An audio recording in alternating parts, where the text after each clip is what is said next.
আসসালামু আলাইকুম ওয়া রাহমাতুল্লাহি ওয়া বারাকাতুহু।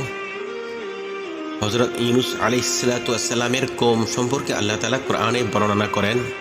আউযু বিল্লাহি মিনাশ শাইতানির রাজীম। বিসমিল্লাহির রহমানির রহিম।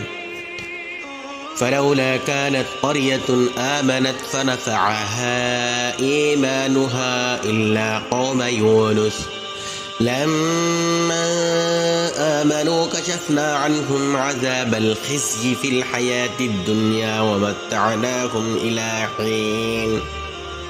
অর্থ, ইউনূসের কওম ছাড়া আর কি কোন নজির আছে যে এক বস্তি আযাব দেখে ঈমান আনলো এবং তাদের ঈমান তাদের জন্য উপকারী প্রমাণিত হলো। ওই কওম যখন ঈমান আনলো তখন অবশ্যই আমি তাদের উপর থেকে দুনিয়ার জীবনের অপমানজনক আযাব দূর করে দিলাম এবং একটি মেয়াদ পর্যন্ত জীবন ভোগ করার সুযোগ দিলাম। সূরা ইউনূস আয়াত নং ৯৮।